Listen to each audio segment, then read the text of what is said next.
আলহামদুলিল্লাহ ওয়াসসালাতু ওয়াসসালামু আলা রাসূলিল্লাহ ওয়া বা'দ। সম্মানিত দর্শক মণ্ডলী, যে বিষয়টি নিয়ে আপনাদের সামনে কথা বলার জন্য দাঁড়িয়েছি, বিষয়টি হলো 14 ফেব্রুয়ারি। এই 14 ফেব্রুয়ারিকে কেন্দ্র করে আমাদের দেশে যে পরিমাণ অশ্লীলতা, বেহায়াপনা, মদ, জুয়া এবং নগ্নতা সহ অবৈধ ভোগের যত সামগ্রী আছে, এই জিনিসগুলোকে 14 ফেব্রুয়ারিতে ব্যাপক আকারে ছড়িয়ে দেওয়া হয়। এই দিনটিকে কোনো মুসলমানের ছেলেমেয়েরা পালন করতে পারবে কিনা?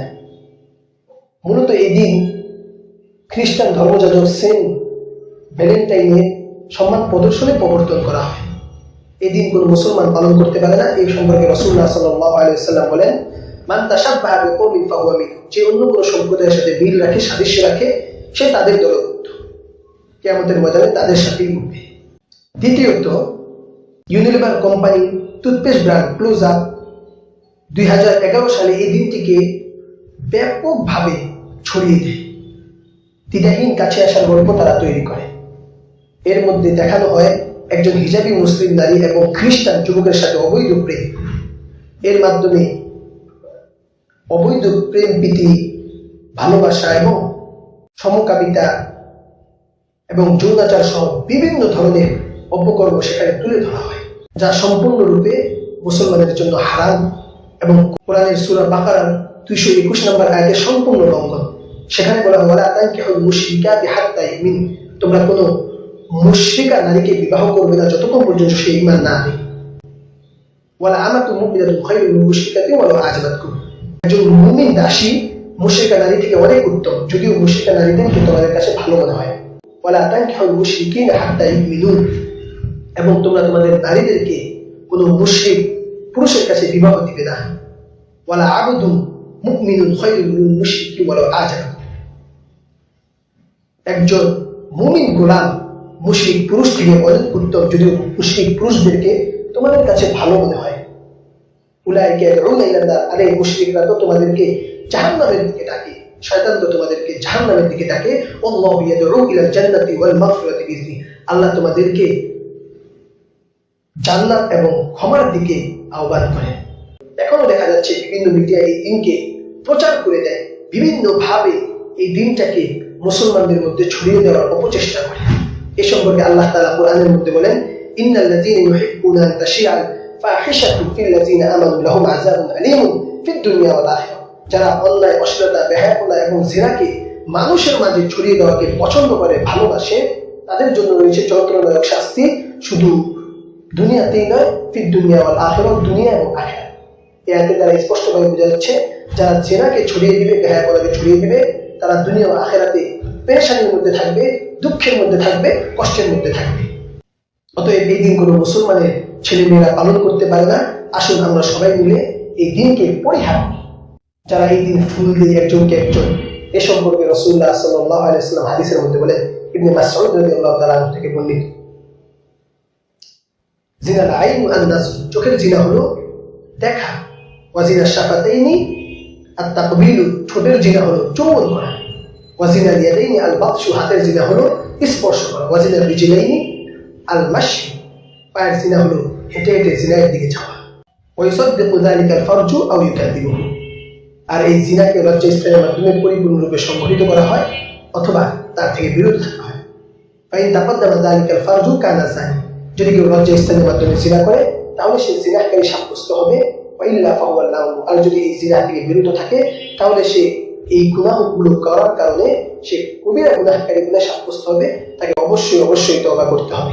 আর 14 ফেব্রুয়ারিকে কেন্দ্র করে আমরা যে অশ্লীলতা করার জন্য এখনো প্রস্তুতি গ্রহণ করেছি, আমরা এখনই ফিরে আসলে কি হবে? আন আবি হুরায়রা রাদিয়াল্লাহু তাআলা আনহু قال قال رسول الله صلى الله عليه وسلم سبعة يظلهم الله في ظله يوم لا ظل إلا ظله, কিয়ামতের ময়দানে যেদিন বিশেষ ছায়া ছাড়া অন্য কোনো ছায়া থাকবে না, সেই ছায়াতলে 7 শ্রেণীর মানুষ অবস্থান করবে।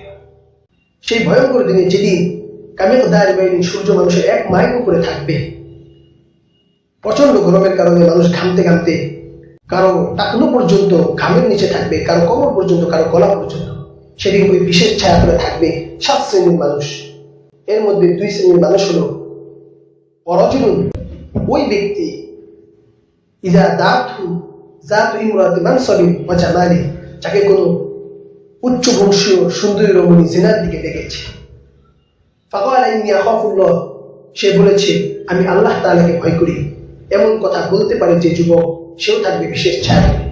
ওয়ারাজুলানি তাহাব্বানি ফিল্লাহ, ওই দুই ব্যক্তিও থাকবে বিশেষ ছায়াতলে, যারা একজন অপরজনকে ভালোবেসেছে একমাত্র আল্লাহ তাআলার জন্য। ইদা ইজতামা আলাইহি ওয়া তাফাররাকু আলাইহি, তারা একসাথে থেকেছে আল্লাহ তাআলার জন্য, আবার পৃথক হয়েছে আল্লাহ তাআলার জন্য। তোমাকে আমি ভালো মনে করে ভালোবেসেছিলাম, এখন যখন দেখতেছি যে আল্লাহ তাআলার হুকুম লঙ্ঘন হবে, এখন তোমার সাথে আর ভালোবাসা রাখতে পারছি না। এমন ব্যক্তিও থাকবে বিশেষ ছায়া। সম্মানিত দর্শক মণ্ডলী, এখন যে হাদিসটি বলবো, এই হাদিস আপনারা সকলে জানেন।